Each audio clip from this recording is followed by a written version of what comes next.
Yes, Laura, this is basically the biggest trend in Iranian sports at the moment.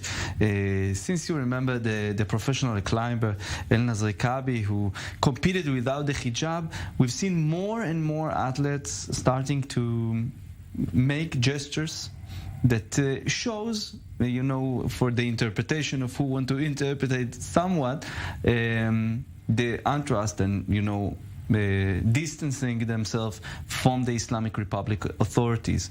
So it started with a beach volleyball team, Iranian volleyball, they competing in the Intercontinental Cup in the UAE and refused to sing the national anthem of the Islamic Republic. It continued with a sitting volleyball team who won the World Championship. Apparently there is such sport. I didn't even knew that sitting volleyball was a sport, but apparently yesterday they won the competition and haven't sang the national anthem.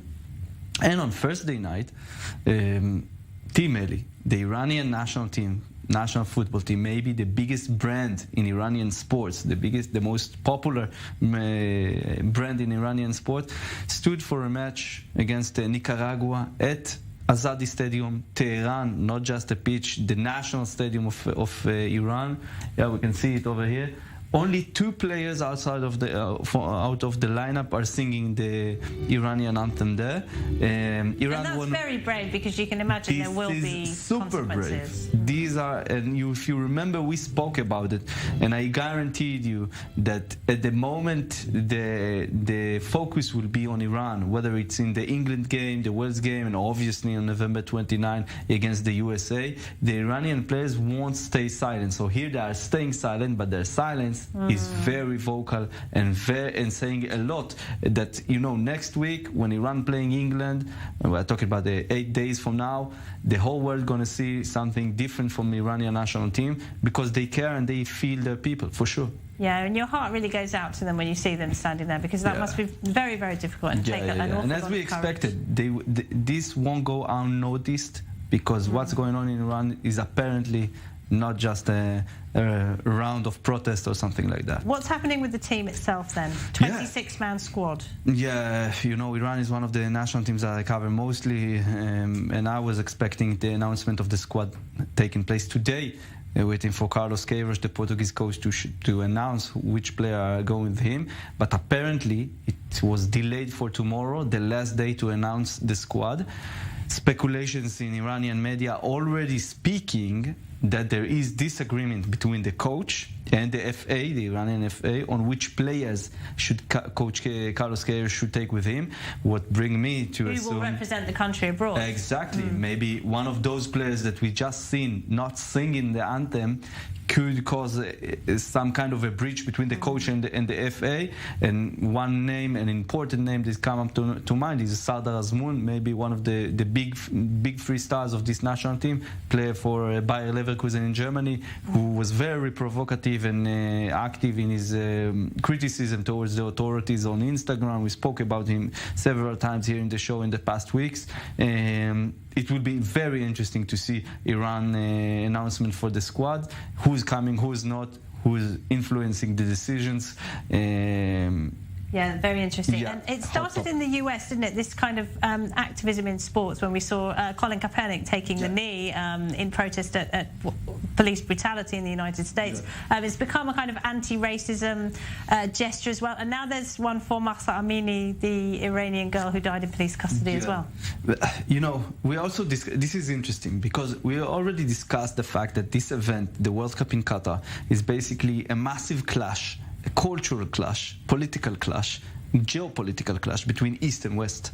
And if you noticed, the gesture that the Iranian national team did here, just what we saw, remaining silent during the national anthem, that is something that can be interpreted in different ways.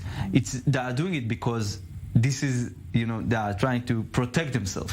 I think that a much clearer way, of kneeling for this and making a clear anti-gesture, this is maybe a step too far for these people to take. But maybe, if Western national teams or other national teams from Asia want to do it as identification, maybe it could become trendy, because right now it's only something that we are seeing in Iran. It's a platform, isn't it? It's a global platform. platform. Everyone Always. will be watching. Sport. And the last thing the Iranian regime is people talking about Mahsa Amini. So we'll have to wait and see. Let's talk about a bit more of a positive side to the tournament now, because you will have Iranian fans walking around. You'll also have Israelis, Palestinians, Emiratis, Qataris, of course, people from all over the world. What do you think the vibe will be like in Doha?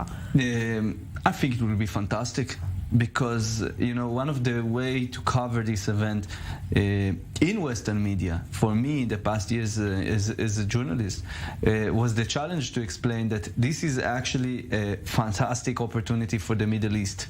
This is a fantastic opportunity for us as Israelis. It's a fantastic opportunity for the Qataris, and we are discovering it on Thursday evening with the announcement of the agreement that direct flights will fly from Tel Aviv to Doha. Who would even imagine this would happen? And because of the criticism, because of the calls to boycott Qatar and everything, this thing hasn't got the attention it deserved. We are talking here basically on a temporary peace agreement that FIFA broke between Israel and Qatar. And that also serves the Palestinian, as a symbolic achievement for the Qataris, to say, yes, we are taking care also, which is, you can understand it in the political map of the Middle East. But basically, I think that it will be a great counterpoint and a meeting point for Israelis and the rest of the region, of course. Absolutely. And it's really going to cement the Middle East position in global football. Do you think that this might be a turning point and we might start to see the Middle East as a central hub for global football, like we already see Latin America, for example, and European countries, of course? Yeah, I think this is also something we discussed a few times in the past year, that Qatar is already becoming a center for football and for sports, for global sports, whether it's the Club World Cup, other big competition, Asian Cup that they just won and they will host next year. So yes, and also expanding and extending the fact that this is a good opportunity for the Middle East. See, everyone from each side in the Middle East would like this month to be a successful one. This is a rare chance for the region to show it can offer normal life. It can offer a month without wars, a month without the terror attacks, a month without any attempts to make a coup d'etat or to prompt a revolution. And I think that, if the Middle East and Qatar and this World Cup will be a success eventually, so we will remember it as a focal point, an important point for the region in hosting more events like this, hopefully helping changing the life of millions in this region. It's a huge responsibility for them. Well, good luck with the tournament. We look forward to speaking to you while you're there. Uri, thank you very much indeed. Thank you, Laura. Uri Levy there.